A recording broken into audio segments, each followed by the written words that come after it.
Good morning. Welcome back to another edition of Bernal Connect. I am joined with my lovely co-host Tracy. Tracy, how are you? I'm great. Weather's amazing again. Stop raining for Never five stop minutes, loving. right? Yeah, exactly.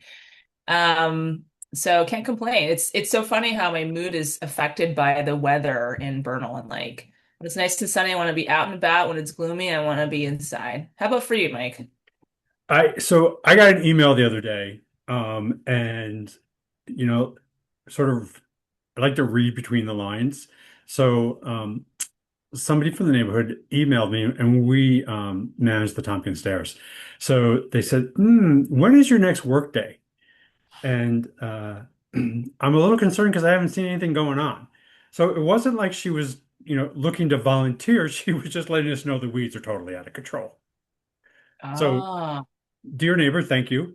We do realize the weeds are out of control. We have a work day on May 2nd from 10 to 12 at the Tompkins Stairs if you'd like to come join us and pull weeds, but we are aware that the weeds are out of control. So, however, the rain has sort of prevented us from doing too much about that. But it's lovely and green. Unfortunately, they're all weeds, but we will address that. Other little sort of interesting little tidbit. I was out last weekend at the Earth Day stroll on Cortlandt, and yeah. somebody came up to me and like, "I see your podcast." I was like, "Oh my God, we have a follower!" Oh my gosh. So our one follower came up and introduced herself. So and I actually believe she was a friend of Don. So I think that's why she listened to that particular episode. We'll take it, We'll take okay? it. We will absolutely will take it. But it was pretty funny because she complimented me, but she complimented Don more. Okay, I gotcha. I was like, okay, well, This is how it starts, somebody's okay? watching. Empires are built, okay? Yes, One follower at a time. We'll one take it. follower at a time, which is a slow, arduous, painful process. But yes, one follower at a time. So this past weekend, did you go out to get to go up to Earth Day at all last weekend? Unfortunately not. No, Okay. not Earth Day, but we were out and about the rest of the city. We ended up taking a hike actually down with friends in the peninsula, and that was really amazing just because the weather was amazing. Also, it turns out all three of us are very, very allergic to the pollen that's in the air. Apparently, fever is Did you like, figure that out mid-hike? yeah, that's Yeah. exactly how we found out. So, get your Zyrtec, get all your meds upped because I think because of our kind of summer and our spring season, hay fever is going to be pretty bad this year. Yeah. Thank you for that. Yep. There you go. We love that.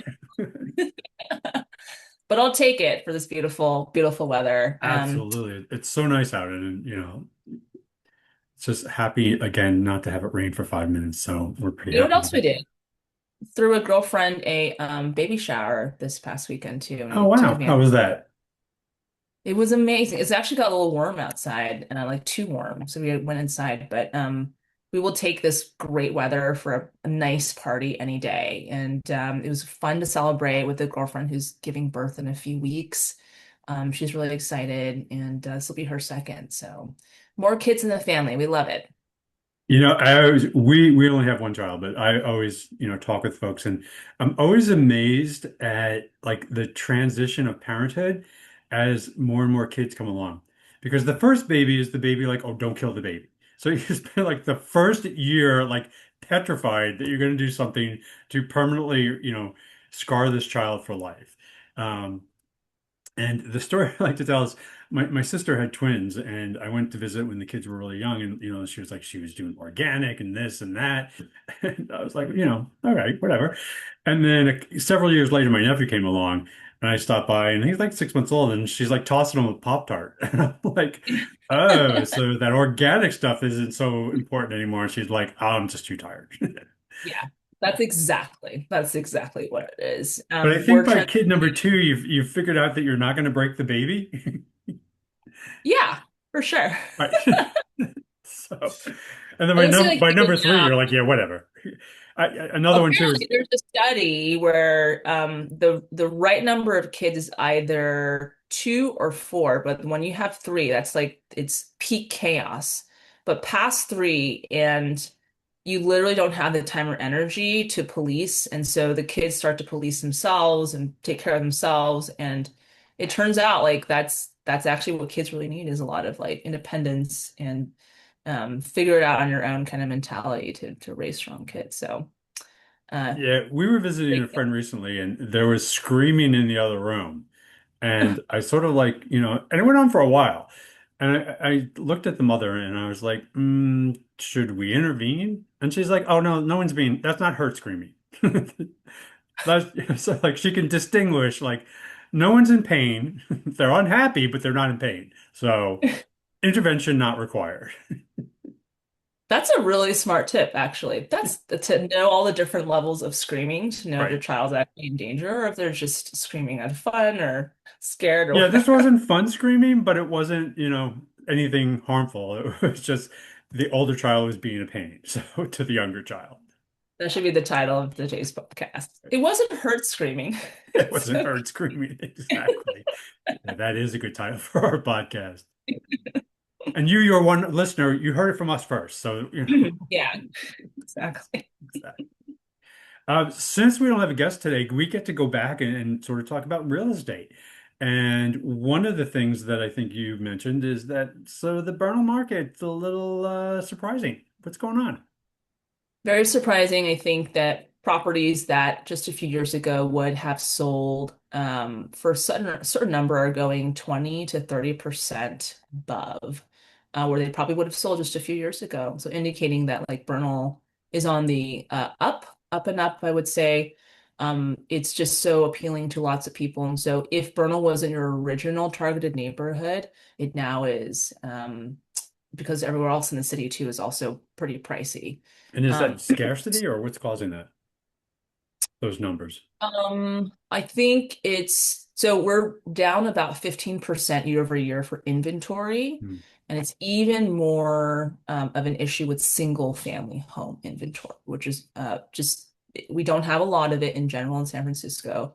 And then And that's with buyer, primarily Bernal, single family homes. that's where we're 85% Yeah. single family homes. We do have some smaller condo complexes, of course, but vast majority is, I would say, single family homes. We're also, it's just so desirable here because we're flanked by the freeways. It's sunny in this area. We've got a great downtown area and we've got great parks too. So if you're looking in other neighborhoods that kind of have the same feel, I think Bertle's ticking a lot of those boxes for that family feel that people are looking for. Um, or just a great artist community. It meets a lot of boxes for people. Yeah, it's So always what kind about of fun to look over, on to like Noe Valley and Castro, and there's a giant cloud or fog just rolling over the top. Just like looking at it from afar, it's like, oh, that's lovely. yeah, we It's do have a dramatic, microclimate. but we don't have to Exactly. experience it, so we're quite happy. It does get a little windy here, I will say It that. does. Yes. Yep. I've experienced that. But we'll take it for the sun. I think it's Yeah. a good trade-off. So We spent a lot of time out on the plaza at the rec center. It's like it can be like a wind tunnel on a yeah, given day. So yeah, it's pretty brutal, but still sunny, nice. We'll take it. we'll take it. I was just saying that like this is the highest number of $4 million sales I've ever seen in Bernal in a concentrated time. There have been over $4 million sales just in the last few months of the year. Um, And are so these that's new something. construction or like what's that's a pretty big but jump from our median, which is what 1.5, 1.8. As of this year, we're right around high 1.8s right now. Okay. Last year, same time, we were probably around the 1.7s. And then, so something to think about is like the bookends of our market, right? What's happening on the lower and what's happening on the high end. And we're seeing a big push mid-range, but also on the really high-end luxury Burnham properties.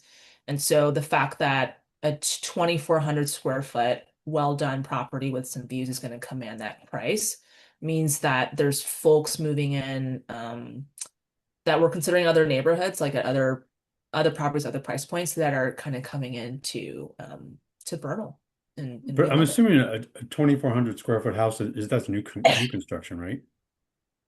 No, but I would say close to new, close to Okay. new.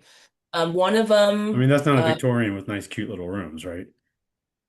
no, Yeah, probably not. probably not. Or it's been completely ripped down to the studs where they just left one wall. So Yeah. it's high end, but it's also really well done properties and some that have very defining things like amazing Sutro views or like brand new construction, 5,000 square feet.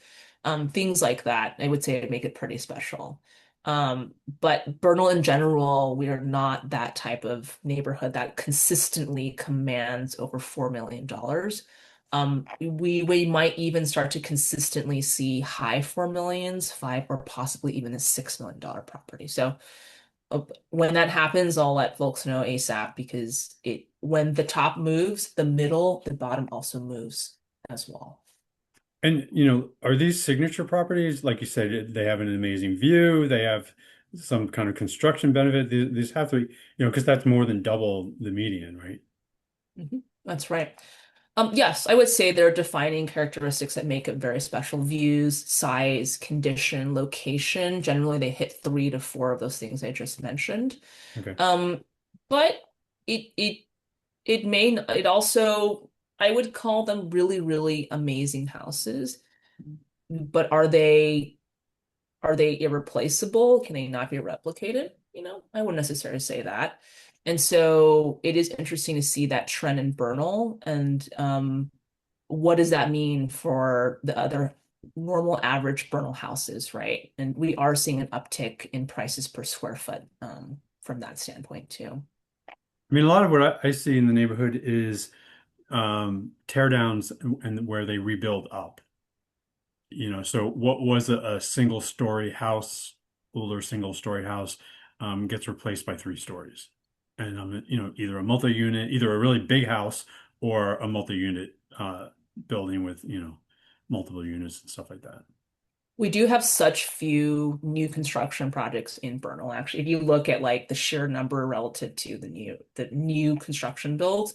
Sure. And so new constructions always can get a premium, but developers, investors have realized a loophole, which is if you essentially keep a portion of the foundation, portion of the walls intact, You have to keep you'll one wall, technically, right?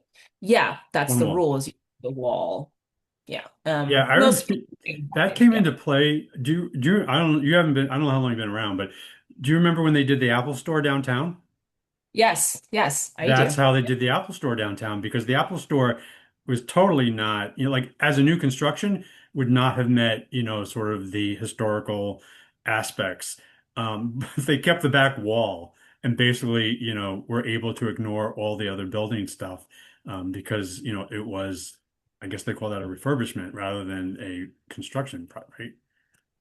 The There's city some sort of cares. technicality by keeping the one wall allows you a lot more leeway. The standards for new construction are exorbitantly high, and then especially in San Francisco. So we have to meet California water efficiency energy standards. And then on top of that, the very strict guidelines that San Francisco has. If you keep a wall, it's just a big remodel. And so you avoid all of that and kind of Yeah. headache. That's why a lot of developers are doing. It's just so interesting that like now, in addition to seeing traditional like homeowners compete for properties, we're seeing a lot of developers come in. I'm seeing a lot of that on the listing side is just developers also writing on properties too. I, I think what's been interesting with the developers, because we've seen a couple in the neighborhood, and I don't know if it's expectations or what, but those properties, once they're built, seem to sit longer. Any thoughts on that? Um, I mean, are they just Sometimes they unrealistic expectations, do. with where the developer's pricing them at the price points? Yeah, sometimes I think especially if they use agents that are not very familiar with how we do things in Bernal and like what appeals to a Bernal buyer. But Yeah, my I sense is they're doing it all themselves. So they're actually like marketing the building, the construction company's marketing the building. So they're not real estate agents per se, or I'm sure they're whatever in compliance, but I'm just suggesting it's not your traditional, broker out there trying to sell the house. It does still matter. It's like this has been a huge debate in San Francisco in general. Is like, what is the role of an agent? Like, do we even need it, right? Because I'm saying these things, it's just like there's so much demand and very little supply. Why do you need a middle person to go in? But it turns out for the average consumer, They want the dog and pony show. Like they want to see the staging. They want to see things that are look beautiful and are ready to move in.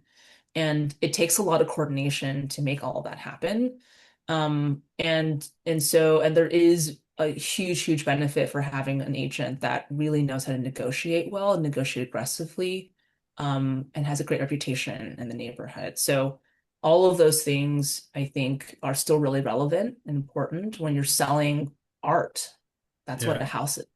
I think the other aspect is, and I recently ran into this, and I sent them your way, but I don't know if they're ready. So they'll show up eventually. But really, what they were looking for from an agent was, like to make sure that they were either pre-qualified, to make sure that they had everything sort of lined up so that when they were ready to move, they could. So, they were looking for that type of assistance that, are we prepared? Can we actually move forward? How much do we need as a down payment? Those types of, support, and that type of support is what they were looking for from, a real estate agent. Huge benefit to have a really like well prepared and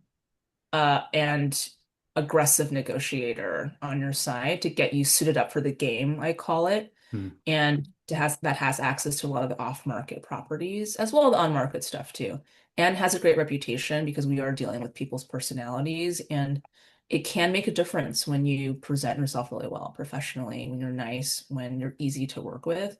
I liken it to applying for college, or a job that you really want, or somebody's even like proposing to someone. Hmm. And it's a little bit of that. And so yes, we need to have the data, the grades, the hard math there, but the rest of the thing, the soft sale and all the soft things can really actually grease the wheels and make a deal happen in a zero-sum game. Are we also still seeing cash buyers? A ton, a ton. About 30% of the offers I'm seeing are cash. Wow. Sometimes a little bit less, sometimes a little bit more. But yeah, I would say I'm seeing more cash than ever. And I'm assuming for the buyer, that's a preferred, so you don't have to worry about contingencies and things like that. It's great for a seller when you have a cash buyer because we don't have a lender, No, an I'm sorry, I meant appraiser. seller. Yeah, excuse Yeah, me. Yeah. it's very enticing. Generally, they can do 3 to 7 day close of escrows with Hmm. very little paperwork. Um, but there's certainly nothing wrong with taking an offer that's also non-contingent and fully underwritten. When I'm advising on the seller side, I think those buyers are just as worthy. Um, and now I'm even encountering some lenders that are able to do a 10-day close with a loan, which is extremely aggressive. So it's all And what possible. about the other thing that we're seeing is, like the market's so hot that the sellers are saying, like, no, you can't do an inspection. Like, how do you advise a client with that where, they're being told to forego sort of the standard due diligence that we would in buying a home? 98% of my offers that I do write are non-contingent. How is that possible? It's because I'm advising clients on all of the construction things, but I have a whole network of people that they can speak to, experts in their field, so that they themselves are educated and feel comfortable releasing these contingencies. My clients are very smart, and I would never advise that we release contingencies unless they feel comfortable. And so what the sellers are doing on their end is providing a general inspection, sometimes a pest inspection, from a third-party company that gives you a very good idea of the general condition of the property. And then if you want, you can hire a specialist to come in. Sellers don't like that, right? Yeah. Because every time you allow for an inspector to come in, you kind of have to disclose to other folks what's going on. We actually have paperwork around that to kind of help the sellers when they don't want to have an additional inspector come in. But that's why they provide these general inspections so that buyers can make really informed decisions. And I would say a good 70% of the offers that I receive are fully non-contingent. And that's the That's name of the game. amazing. Yeah.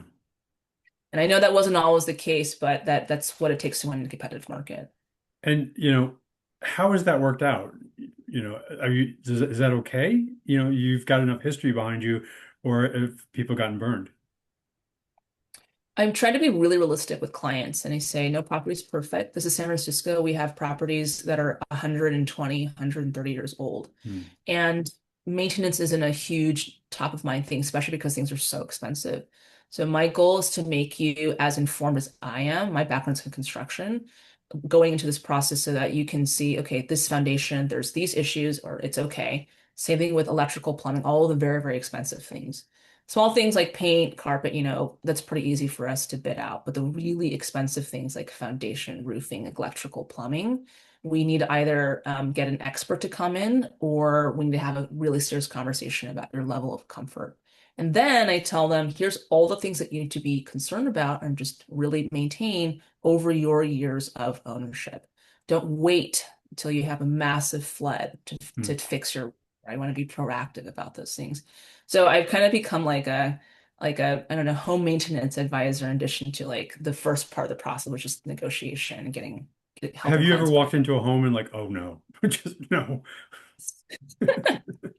Yeah, I'm not a yes person, right? Like I'm advising clients, and so I will sometimes just steer clients away because I know their capacity to do work and that it does not fit the profile of this house. It's just too much work. And there's always something. Even my own property in Bernal, which I renovated years ago, like a house is a living thing. It's a living work of art, and you're Sure. using it, and things break down, and it happens.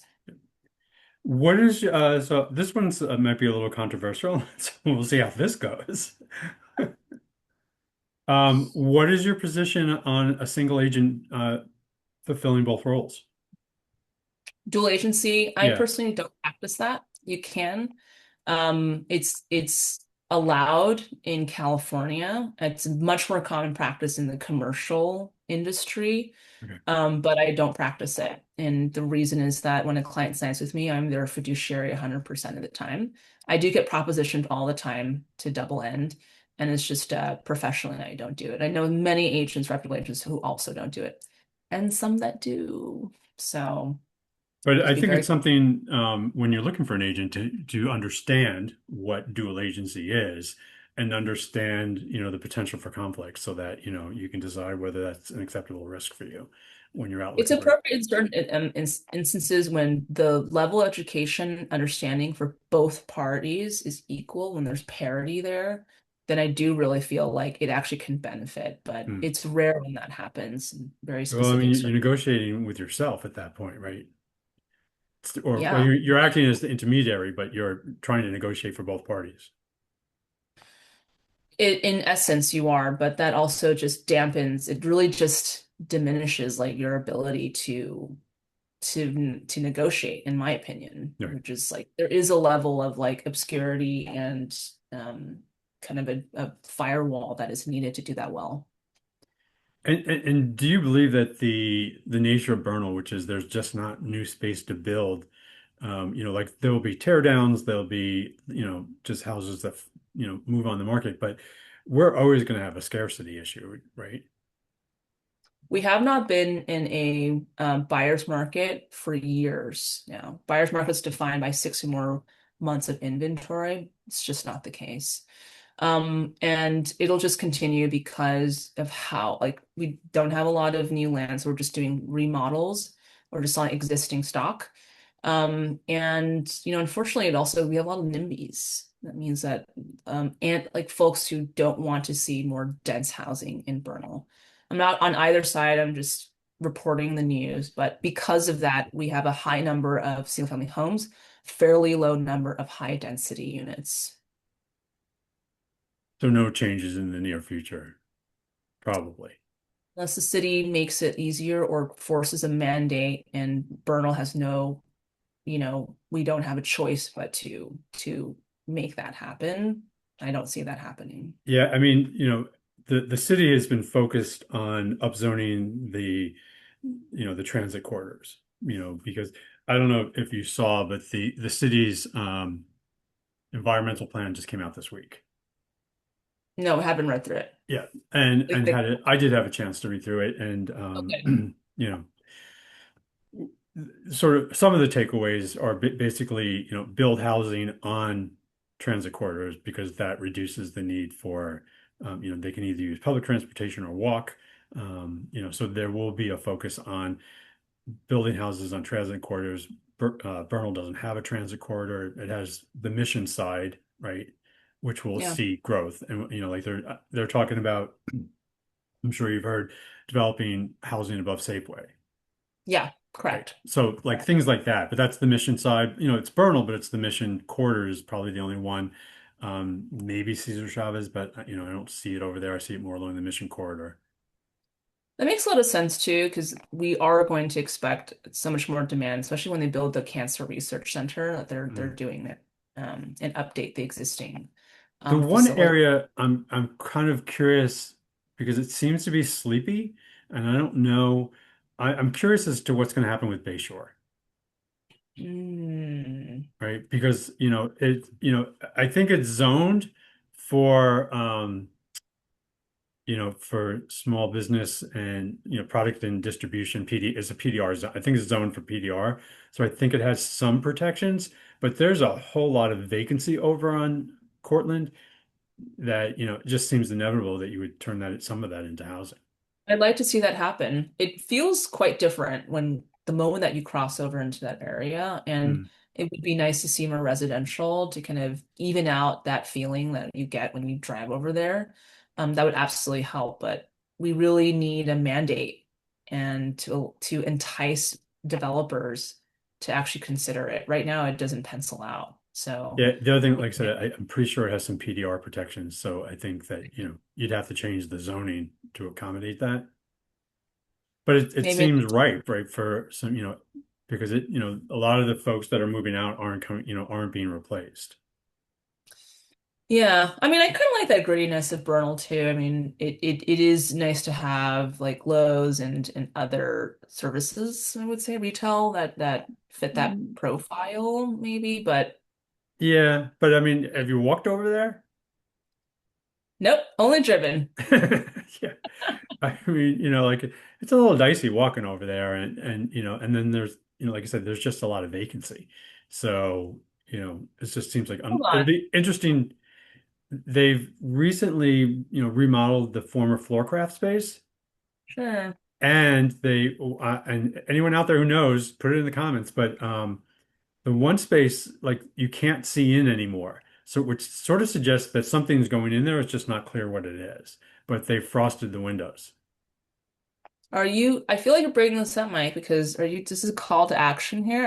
Are you asking? Are you I someone know out I'm there saying knows? like, hey, we're always trying to pay attention to what's happening in the neighborhood. So if anybody knows what's going in there, we're curious. You know what I mean? It's not a call to action for or against anything. We're just like, hey, what's going on? We like to know what's going on if we can, and just pay attention to what's going on. But I'm curious because the Floorcraft was a large, large space, and it has for Bernal has a tremendous amount of parking available. I want to say there's north of 40 um, slots for parking over there, which is for this Large. neighborhood, that's a lot. We'll see. I'll actually do a little digging and we'll report back next week to see what's actually going on. Yeah, Yeah, but I agree. It would be nice. It would it's be nice to interesting to utilize. see. But it's also, it's like I said, it's a little gritty, as in you won't walk over there. Also close to the freeway too. And Yep, so, noise is a factor too when it comes to building, and investors picking it up is going to be thinking about all those different factors. Walkability, noise, desirability. I would sum it up as. right. So, But there um, seems to be plenty of opportunity. Who knows, right? who knows? Who knows? I'd like to see that, and I'd like to see that along Cortland, actually. I'd love to see more density. But we'll see if that actually Yeah, that will happens. make people happy. I can hear them already, the Yeah, NIMBYs. she said it, not me. Yeah. Bring it on. Let's talk about it. We should we should have someone who's against density on the podcast talk about their POV. Yeah, I mean, my understanding, and for the most part, most of the, groups here in Bernal are YIMBYs, so, and supportive of more housing. When the mayor's office released the upzoning, the folks here were like, why don't we get any? So, Oh, so they're very in support of more housing, affordable housing, things like that. more So, housing, absolutely. We should bring it to Bernal. We right. should bring it to And we're seeing projects, right? So we have 3,300. And then across the street we have the Big Lots building, so there's some expansion there. Some little disgruntled people along the way, but that's in the nature of construction. So But the 3300 building is moving along. I mean, it sat for a while, but it's finally moving along, and I don't. I get a weekly newsletter that tells me what's going on, but I think they're getting close to being done. Should be. That should be. And I think there's a lot of renewed interest by developers in the city in general, because of what's going on in the residential commercial market. And so a lot of folks who that's their main business of development are coming back into the city. And we'll see that probably for the next 3 years. That's my hope. And there's always the concern that these new projects will change the nature of the neighborhood. Any thoughts about that? Good. Bring a little bit of change. We do need a little of that. We need fewer cars. We need more diversity, socioeconomic diversity. We need people from different age ranges, demographics coming in. Like, I welcome that, but I know it's not a popular opinion necessarily. So, what about you, Mike? What do you think? Do you like that? I have concerns, and particularly so the types of concerns I have are if you come into a neighborhood where sort of it's known for being what it is, and for example, the Mission Corridor is known as a nightlife corridor, Yeah. right? So I'm fine with the development as long as there's an understanding that this is still a nightlife corridor. So what we don't want to hear is 6 months after you've built the building, oh, it's too loud, Yeah, right? right. I So got you. what we don't want is that, these new developments come in and want to change the nature of the neighborhood. We want you, we'd love to embrace you and incorporate you in these neighborhoods, and, become part of the neighborhood. But the sort of, it's always a gentrification concern, right? Where the new people want to, come in and then ultimately displace other people. So Yeah. we just want to make sure that we embrace them, we embrace the new housing, but understand what you're moving into. Um, Mm, so there was some concerns over on Valencia Street, I think, where yeah. they built some senior housing and then they were complaining about the nightlife.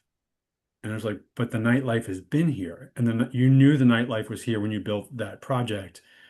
So to come in after the fact and complain about the nightlife that's already existed and that you picked the location, no one forced you to pick that location, but you picked that location.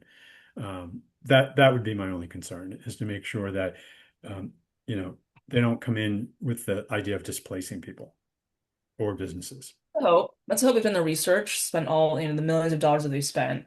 Part of that is understanding the culture and Mm. demographics, what's existing there, and they've studied, with the activity that's been happening, right? I wonder though if with change that's just inevitable. There's always going to be a clashing because it was this and now it's being changed. I don't know. I don't have a good Change answer. is inevitable. Yeah. Absolutely. Change is inevitable. It's, you can't prevent that. But I think that, maybe you incorporate change over time versus sort of coming in and like yelling and screaming that, the neighborhood that you picked and moved into isn't suiting your needs, so they need to change. It's funny you say that because I've actually heard that in Bernal, that the complaint that all these new young techies, these new fams are kind of gentrifying and We're changing going to our name. alienate everybody today. Yeah. Great. Good To job. do this podcast well, I've been told you need haters. You need those who can cancel you. So Great. bring them on early, I guess. I guess.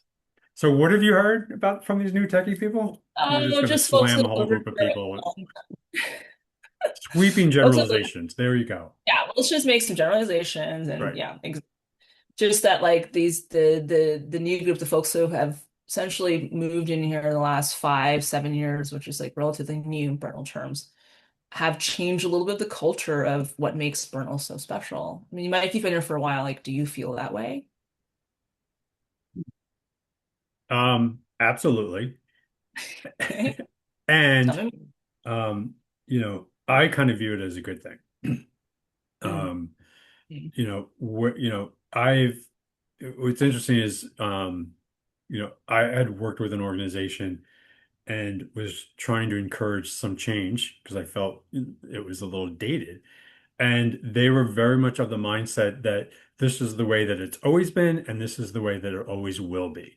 And so they were completely resistant of change. Mm. And I think that's a mistake because the reality of that was all of their members were now in their 70s, Mm. right? So there was no new blood in the organization. There was no new energy. And, if your membership's in its 70s, there, is an aging demographic. You need to bring in new blood. And just, to sort of publicly state that they were not willing to change, the neighborhood has changed. Um, Yeah. and I think that, there's probably good and bad as a result. I think unfortunately maybe some folks have been displaced. Um, but I don't know that you can stop that. I think that's the nature of it. That's the nature of real estate, right? Real estate, this is for most people, real estate is their biggest asset. Yes. So that means they have a financial interest in making sure that that property value increases. And yeah, I can say firsthand, Mark and I we felt quite guilty when we bought our house because it had been in one family for 3 generations from 1960s in the original build, and they had raised 3 to 4 generations actually of their family there. But when the oldest generation passed, it was time to move on.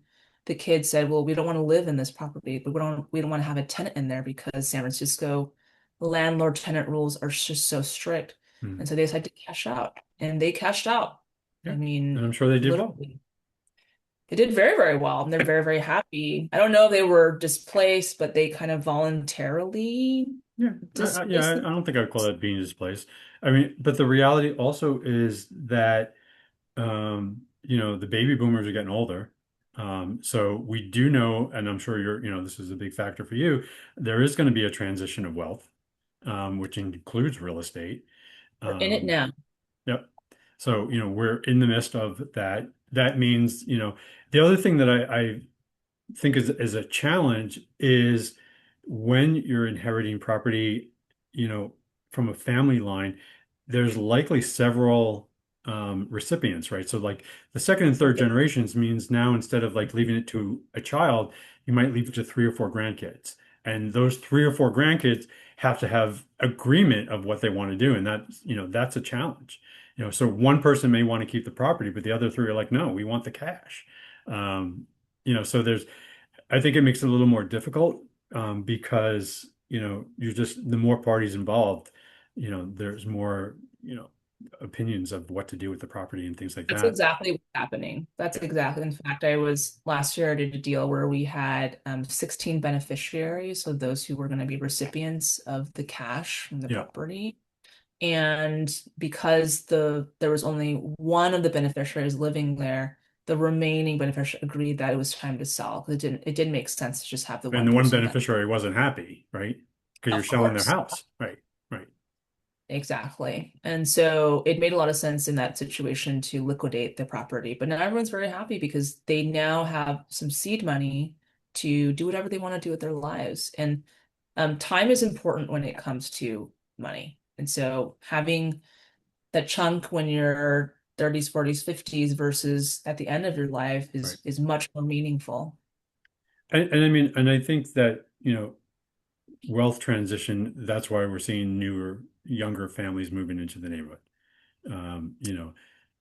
Some of the older residents, it's time for them to move. They've either passed or they're moving on to maybe they're downsizing, maybe they're making life simpler. Maybe we're all going to Palm Springs because it's warmer in the winter. I want to climb stairs. They don't want to be on the hill, Oh climb my the God, hill. climbing the hill, exactly.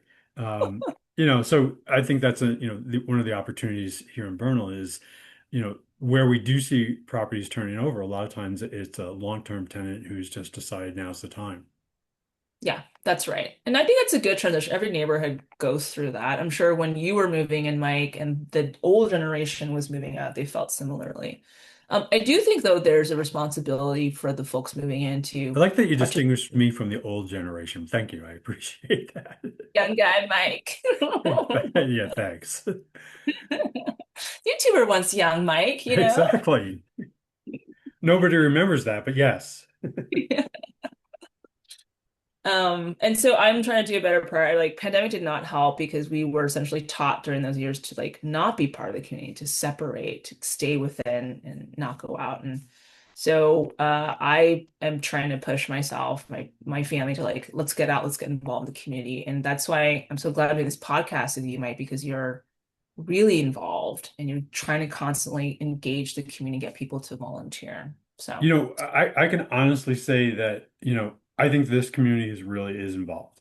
Whether it's, I don't know why, but we went to the new Swedish candy store last week that Yeah. replaced New Wheel. And then we also like couldn't get enough, right? So we go to the candy store in the morning, but then they have the hot dog pop up in the afternoon. So we went back for that as well. But and the woman warned us, she said, come early because it's going to be busy. So we did get there early, and we were pretty close to the front, if not the first, because we knew better. But by the time we were done, there was a line around the block. Yeah. And I know that on a warm day, there's a line around the block trying to get ice cream from the barber shop. Yeah. So, you know, this community does come out. It's interesting because I had a conversation yesterday with a friend of mine, and we talked about these lines, and we said, you know, is this the new normal, or is this a novelty that there are new things on the corridor? And I think it's a degree to some degree it's the latter that like it's new, it's fun. But the barbershop seems to be doing pretty consistent with ice cream as far as it's a good place to go, bring your kids love it, obviously. Um, so but the the community seems willing to come out and support these local businesses, especially these new businesses. I think that most of Vegas is busy all the time. So people are willing to come out, support our local restaurants, support our local businesses.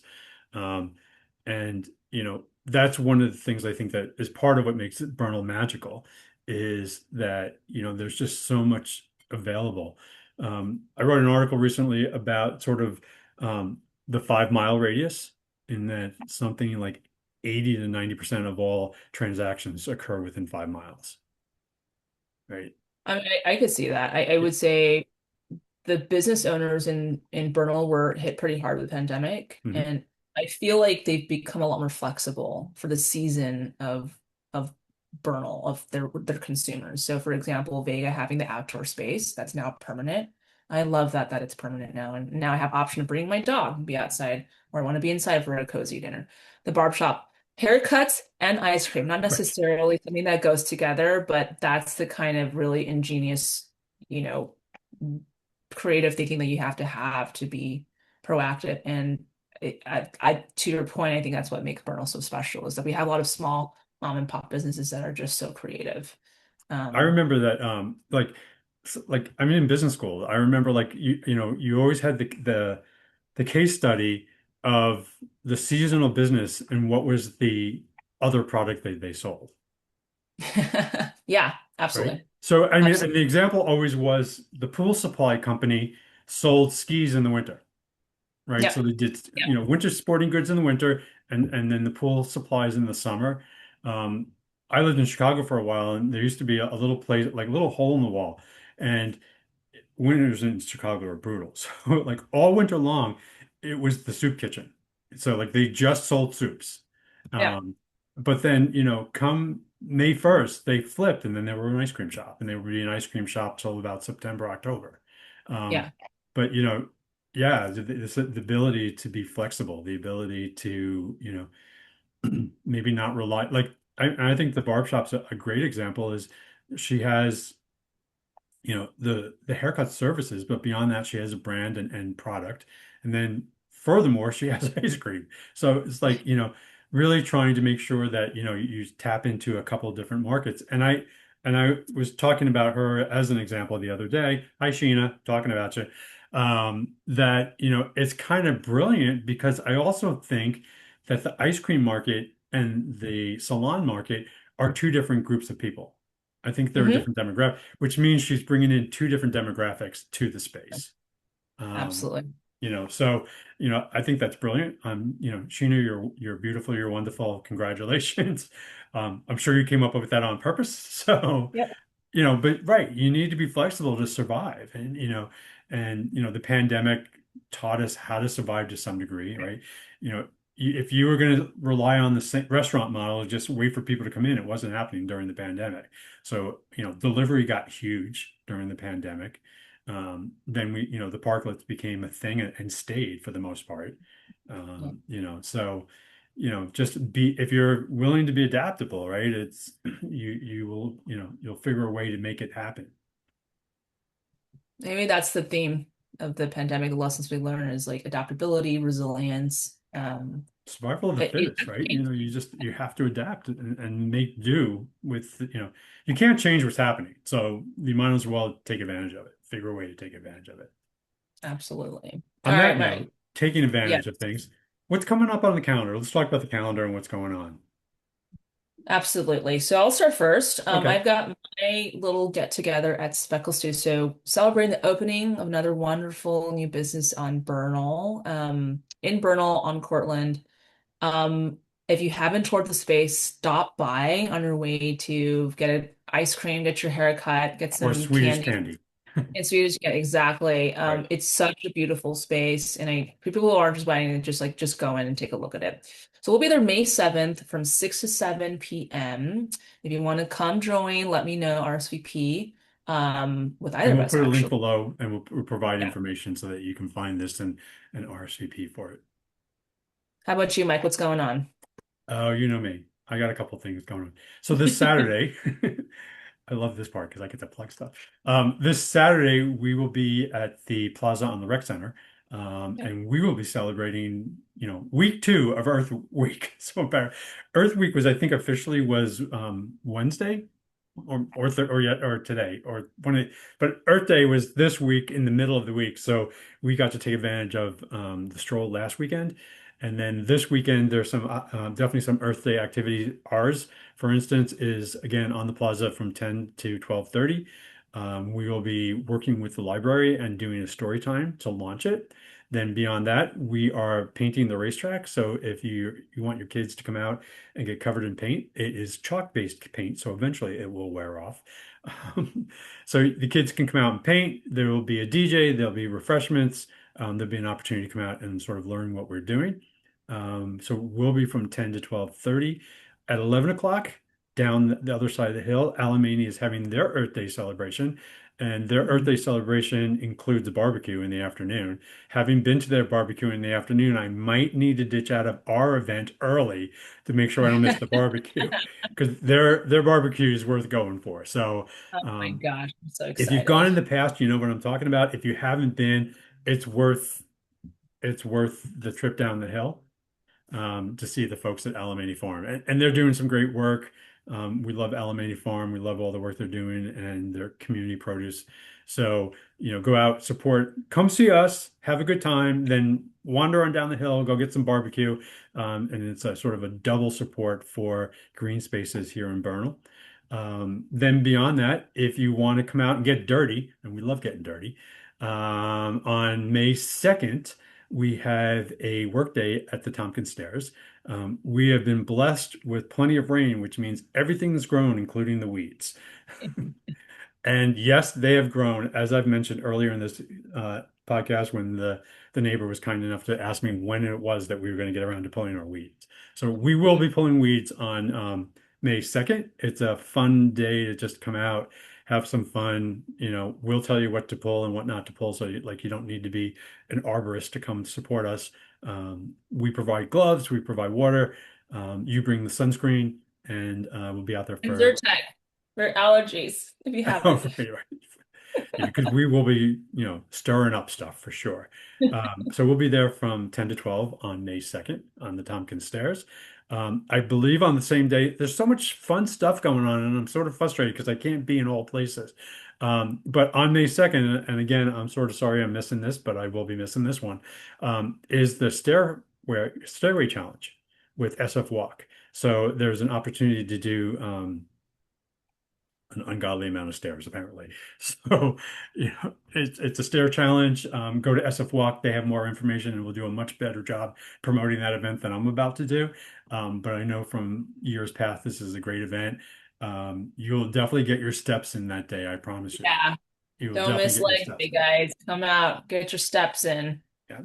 And there's just some regular stuff that's going on. Just, I don't know that everyone's aware of this, but there's always chess at Progressive Ground on Yeah. Saturday afternoon, and then again on Monday nights at Bear Bottle.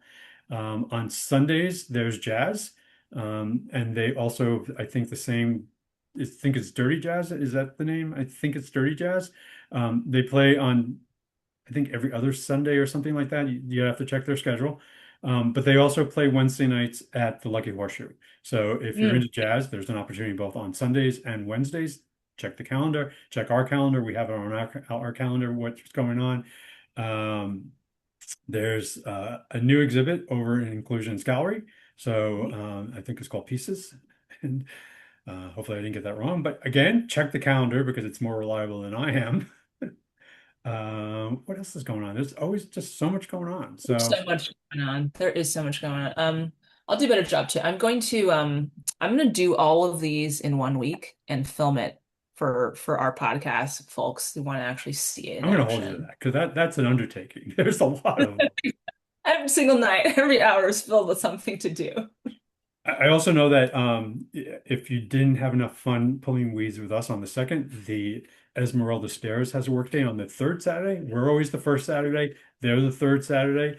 Also on the second, I believe we're having another coffee date on the plaza. So there's another opportunity to come out to the plaza. I'll miss that because I'll be over pulling weeds and not going to the stair challenge. That's one of the problems. There's so much going on. Yeah, So you have to pick and choose a little bit, but there's plenty to go on. I recommend checking out our calendar. We try as far as we can to sort of make sure all the stuff is on there. If there's anything that's not on there that should be, reach out to us. We're happy to include it. And we appreciate you listening. Come out when you see us on the street. We appreciate you telling us that you're watching, even if it's the one person. I'll take it. I'm easy. I'll take it. Um, but it's always a thrill to meet people, that we've either interacted with online or that have seen us and then come out and meet us in person. So there's an opportunity to come out, meet us this Saturday, come out, meet Tracy on the 7th, for her yes, event at Speckle Studio. We love Speckle Studio. Holly's done a great job. And yeah, I completely concur. If you get a chance to walk by, it's almost always open. They're very friendly. There's a nice store in the front with some product and some things to buy if you're not so artistically inclined. If you are artistically inclined, then wander to the back and they have all kinds of classes and workshops. And they also have a summer series for the kids, so check that out. If your kids want to do that, it's like a summer camp, sort of a mini summer camp because I think it's only 4 hours a day, 4 days a week. But there super is that fun. available as well. Yeah, And check out our restaurants, and then we'll see you next week. yeah. We'll talk about Restaurant Week next time. Talk about when is restaurant week? I thought it happened. I'll get the exact dates for our listeners, and I plan on Okay. being out. And of course, sampling Pursuit Social, which is on the Restaurant Week list in Bernal Heights. There's lots of other restaurants out on the list, so look at everyone full list. Enjoy the amazing things that SF has to offer. What else to say? Uh, Restaurant week was April 10th to 19th. No, it wasn't. It's end of May. Yeah, it passed. Did I not get that That's why I was right? like, you're promoting an event that was already, yeah, April, restaurant weeks happened. She doesn't believe me. She's looking it up. I don't believe you. Okay. All right, happened. I There you go. can't believe you I didn't believe sure me. Like I saw was going to make Facebook that saying up. end of May. It wasn't a got Okay. to you, Tracy. I wasn't trying to. It's like, clearly it happened. Well, support your restaurants, local, non-local. Yeah, because they need you Spend even that more now that it's money. not restaurant week. And I feel bad now. This entire week, I'll make it my own personal restaurant week and go But I out. think, hey, here, really quick, I'll look one more up that I think maybe you might like. April 10th. Hmm.